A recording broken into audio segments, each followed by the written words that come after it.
AMDG, sejam muito bem-vindos a mais um novo formato aqui do canal da União. O meu nome é Rafael Francisco. Para aqueles que não nos seguem no Telegram, provavelmente estão a ser apanhados de surpresa.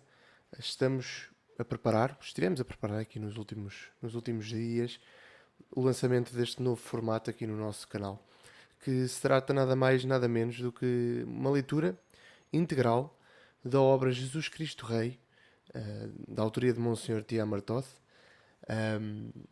Aborda de forma global a encíclica Quais Primas de Sua Santidade Pio XI e a necessidade e importância do reinado social de Nosso Senhor Jesus Cristo, de compreendermos no que é que consiste e como restaurá-lo, como vivê-lo no nosso cotidiano. É uma obra simples, vão haver alguns episódios, porque cada episódio vai ser a leitura de um capítulo. Para aqueles que não têm acesso à obra e gostariam de conhecer aqui também um pouco mais de Monsenhor Tiago Martoth e, claro, estar unidos a Nosso Senhor e ao seu reinado, acredito que vai ser bastante enriquecedor.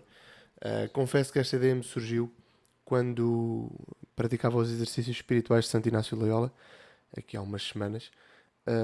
A leitura das horas de almoço era desta obra, e no meio de assuntos e críticas bastante sérias por parte do autor, conseguimos dar algumas risadas. Eu e os restantes membros do grupo achamos que é uma obra bastante enriquecedora e bastante interessante no ponto de vista da crítica social, na qual está cheia, posso já dizer, bastante crítica social, muito atual. Isto é uma obra do século XX, mas é muito atual. Muitas das coisas que o Sr. Tiago Martoth aqui lamenta pioraram bastante, agravaram-se no decorrer dos últimos 50 anos, e portanto achamos por bem partilhar um pouco convosco, que é esta obra bastante enriquecedora e, mais uma vez, reforço. Esperamos que estejam interessados nela, deem o vosso feedback, vão comentando cada capítulo. Vai ser uma leitura à semelhança do que já foi feito previamente a respeito de São Pedro, apenas um capítulo. Aqui iremos mesmo abordar a generalidade da obra e contamos convosco. Vão deixando o vosso feedback, vão dando a vossa opinião, a vossa crítica, de modo a podermos melhorar este conteúdo e todo o resto. Portanto, não vou ler a introdução é Monsenhor Tiago Martoth a explicar o porquê de ter escrito esta obra, e qual a base, que já vos indiquei, que é a encíclica Quais Primas da Sua Santidade Pio XI. Por isso vamos iniciar a leitura integral da obra, que é para isso que cá estão. O primeiro capítulo, Conceito da Realeza de Cristo. Não há muito tempo que um douto conferencista na Inglaterra, falando sobre este tema, quem ganhou a guerra, deu a resposta seguinte: militarmente, a França; politicamente, a Inglaterra; economicamente, os Estados Unidos; moralmente, o Papa e só o Papa. Sim, foi Bento XV quem fez ouvir a sua voz em todo o mundo durante a guerra e depois dela terminar. Agora, ao instituir Pio XI esta nova festa, fê-lo pensando na reconstrução do mundo. Ao publicar o decreto de instituição desta nova festa, o Papa fez constar explicitamente que espera uma renovação do mundo. Tinha a tristíssima experiência do passado. A Guerra Mundial terminou com um tratado de paz para o qual não se pediu a colaboração do Papa. Funestos pactos de paz, aqueles que nem sequer se menciona o nome de Deus. E continuam as reuniões e assembleias em busca da paz, mas ninguém pronuncia o nome de Deus. Os resultados estão patentes. Há anos que terminou a Grande Guerra, e onde está a paz? Onde está a tranquilidade dos povos? O cruel tratado de paz é a bancarrota do cristianismo, dizem os homens desesperados. Oh não, é a bancarrota do paganismo moderno. O nosso mal está em que não somos verdadeiramente cristãos. Se a Europa fosse cristã, não teria imposto tal paz, entre aspas, às nações vencidas. E eis que do alto do Vaticano o Papa levanta a sua voz para mostrar o verdadeiro caminho. Não há paz? Não. Nem a há, porque a buscais por caminhos errados. Nada quereis saber de Cristo, quando Ele é o centro de toda a história. Existe em Roma um instituto sanitário, o Vaticano, cujo ofício é descobrir os bacilos que causam as doenças do mundo. No dia 11 de dezembro de 1925, o diretor deste instituto, que tem a responsabilidade da saúde espiritual de todo o mundo, levantou a sua voz e fez ouvir um grito de alarme por meio de uma encíclica. Povos da terra, cuidado! Uma peste epidémica graça por toda a parte. Um contágio universal ameaça todo o mundo. E esta epidemia, este contágio, é a quererem os homens desterrar a Cristo da vida. Infelizes, se continuais assim, perecereis. E o que mais revela quanta razão tem o Santo Padre para lançar esse grito de alarme é que nós não nos assustamos ao ouvir o seu grito de alarme e permanecemos indiferentes. Parece que desde que apareceu a encíclica não se devia falar de outra coisa nos jornais, nas conversas e em todas as reuniões. E sucede realmente assim? Onde se fala dela? Em parte alguma. Isto demonstra claramente a grave doença de que sofre a sociedade. Do posto mais alto chama-se-lhe a atenção para a sua doença mortal. E ela nem sequer se assusta e não move sequer um dedo da mão. Recordo-me de um caso curioso. Um dia, um velho professor de medicina levou os alunos a uma grande sala de um hospital. Estando todos no meio da sala, dirigiu-lhes esta pergunta. Digam-me os senhores, daqui de longe, qual é o doente mais grave? Como? Não o sabem? Pois bem, olhem aquele, ali naquele canto, aquele homem coberto de moscas. É ele. Porque se um doente sofre tranquilamente e numa completa apatia, deixando que as moscas lhe poisem sobre a cara, é sinal de que o seu fim se aproxima. A doença da sociedade não se pode ocultar por mais tempo. Aparecem já as úlceras gangrenosas, mas ninguém reage, ninguém se assusta. Mas onde está o mal? Talvez me pergunte alguém. Perseguem porventura a religião? Levam o crente ao cadafalso ou metem-no na cadeia? Não. Isso não se usa hoje. Esse era o sistema dos antigos Neros e Dioclecianos. Os bacilos modernos agem de maneira diferente. Rarefazem o ar à volta de Cristo e não permitem que na vida pública sejamos católicos. O mundo é um livro imenso. Cada criatura uma frase do mesmo e o autor a Santíssima Trindade. Todo o bom livro gira em torno de um tema fundamental. Se quiséssemos reunir numa só palavra a ideia principal do mundo, bastaria escrever este nome. Cristo. Não o vemos ainda com toda a claridade. Só o compreenderemos quando aparecer no céu o sinal do Filho do Homem. Então veremos face a face que ele é o alfa e o ômega, o princípio e o fim, o centro e a meta. Mas, ainda que agora não o vejamos com toda a claridade, cremo-lo. Queremos que, onde falta o sinal do Filho do Homem, ali reina a escuridão, ali se eclipsa o mundo espiritual. Oh, que eclipse solar atormenta hoje as almas, mesmo as almas cristãs. Mas nós confessamos a Cristo, dir-me-ás talvez, amigo leitor. Sim, uns mais, outros menos. Mas são tão poucos os que vivem persuadidos de que Cristo é o principal em todas as coisas. Cristo é rei em meu coração, é verdade. Cristo é rei em meu lar, está bem. Mas não basta. Cristo é rei, também na escola, na imprensa, no parlamento, na fábrica. Nosso Senhor Jesus Cristo. Olhemos para o mundo. Onde está a tua Santa Cruz? Vemo-la nas torres das igrejas, em algumas escolas, sobre o leito de alguns cristãos fervorosos. Mas onde está a tua cruz na vida pública, onde campeava há séculos? Não a vemos. Uma noite fria, uma noite sem Cristo envolve as almas. Até para muitos que foram regenerados com as águas do santo batismo, Cristo não é mais do que uma lembrança antiga, fria, nebulosa. Era e não era. Houve no mundo um Cristo. Compreendes, pois, caro leitor, qual o objetivo desta nova festividade? Tornar patente esta verdade. Sofreis, lutais, correis ao médico e não conheceis o mal terrível que vos invade, isto é, que o sol não brilha sobre as vossas cabeças. Ninguém persegue a religião de Cristo. Seja, mas não há lugar para ele em parte alguma. Como soa aos nossos ouvidos esta frase, não há lugar para ele. Onde a ouvimos já? Ah, sim, na noite de Belém. Então também não havia ninguém que perseguisse a Jesus, mas as circunstâncias políticas, sociais e económicas eram tais que não havia lugar para ele. Hoje talvez não se persiga a Cristo, mas não há lugar para ele. Onde se pode falar hoje a Cristo? Só na igreja. Mas isto não basta. Ele exige quanto temos. Saídos da igreja, já não temos a impressão de viver entre cristãos. Cristo é rei, mas despojamo-lo da sua coroa. E assim não pode reinar. Como chegamos a este extremo? Como a aranha insensata da parábola de Jorgensen. Numa formosa manhã de setembro, conta o exímio escritor numa das suas profundas parábolas, estava o ar cheio de fios de teias de aranha, onde ondeavam ligeiramente. Um dos fios ficou preso no cimo de uma árvore alta, e o pequeno aeronauta, uma aranhazinha, desce do seu barquinho ao solo, já mais firme de uma folha. Depois soltou novo fio, atou-o na copa da árvore e baixou por ele até ao tronco. Ali encontrou um arbusto a jeito e começou o seu trabalho. Começou a tecer uma rede. Atou o cabo superior ao fio comprido porque descera e os outros fixou-os nos ramos do arbusto. O resultado do trabalho foi uma teia de aranha magnífica, com que podia admiravelmente apanhar moscas. Mas passados alguns dias, a rede pareceu-lhe pequena e começou a acrescentá-la em todas as direções. Graças ao fio resistente porque descera, a obra correu às mil maravilhas. Nas manhãs de outono, o rocio matutino enchia a espaçosa rede de pérolas brilhantes transformando-a num véu aéreo recamado de pedras preciosas que cintilavam sob os pálidos raios do sol. A aranha sentia-se muito orgulhosa da sua obra. Engordava a olhos vistos, tinha já um abdômen respeitável. Já não se lembrava da fraqueza e da fome com que tinha chegado à copa da árvore nos princípios do outono. Um dia despertou mal-humorada. O céu estava nublado. Não se via mosca alguma.